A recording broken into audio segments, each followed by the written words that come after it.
Rousseau here, the great French philosophe, and these specs are lovely. We didn't have such specs in my time.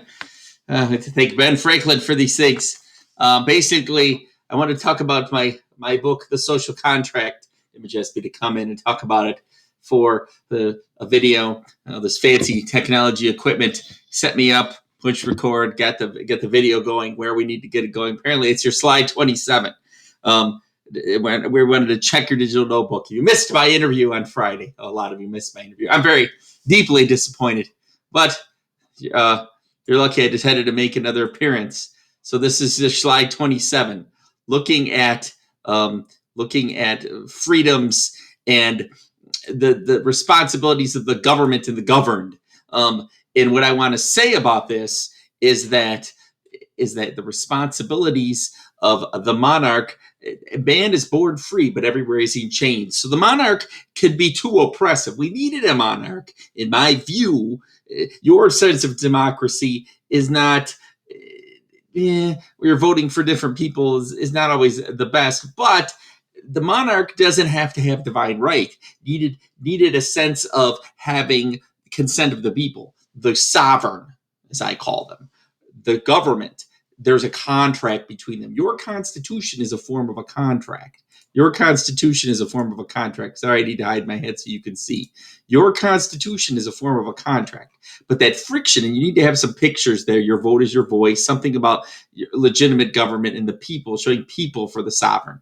The executive power, carrying on day-to-day business, these are the responsibilities of government. Okay, the collective people then are the sovereign, and they express it, but they have to express. It's very important to understand. They need to express a general will of the people, not just what they want, not just selfishness. So society sometimes has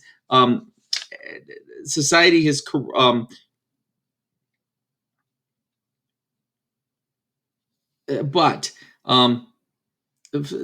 man is fundamentally good in my view. Man is fundamentally good. My friend Thomas Hobbes, my contemporary, one of my earlier contemporaries, Thomas Hobbes, said, "Oh, we're no good." Man is fundamentally good in my view. It's just that it's been corrupted by these monarchs, these absolute monarchs in my time period. So we need to get back to these ideas of a social contract. And the founders, took those ideas. You may have to stop them at certain points to understand them. So yes, carrying out the day-to-day business. Monarchs could be a strong form of government and best suited to the large populations of hot climates, aristocracies. And I could consider myself back in the salon. We could consider ourselves aristocrats. We tend to be the most stable.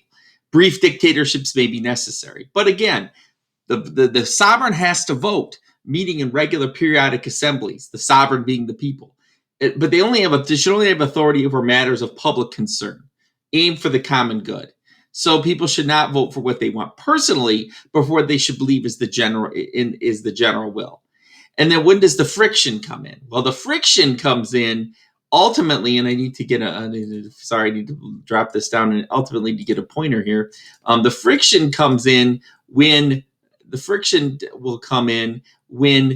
freedoms, taxes, wars, and the economy can cause friction within the government. This friction is ultimately going to destroy the state. But the healthy states can last many centuries before they dissolve. Healthy states can last many, many centuries before they dissolve.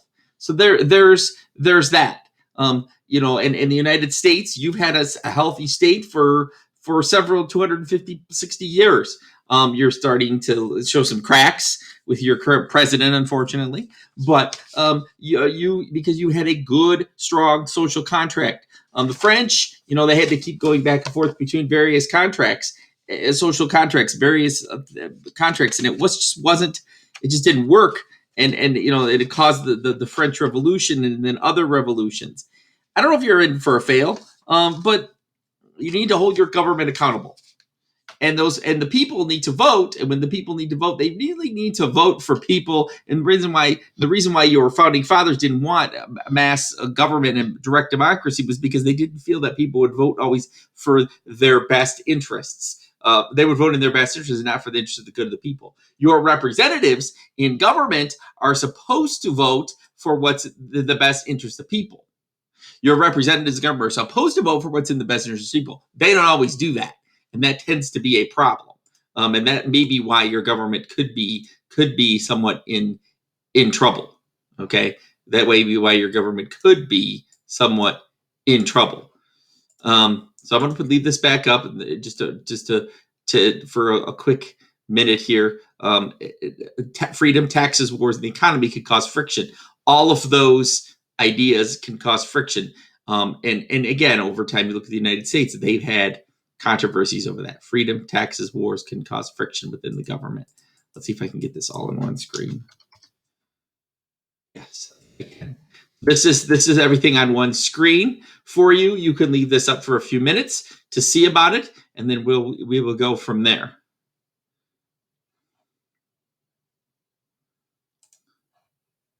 All right. Well, it's been lovely chatting with you. I may be doing your review too. Who never knows? Au revoir.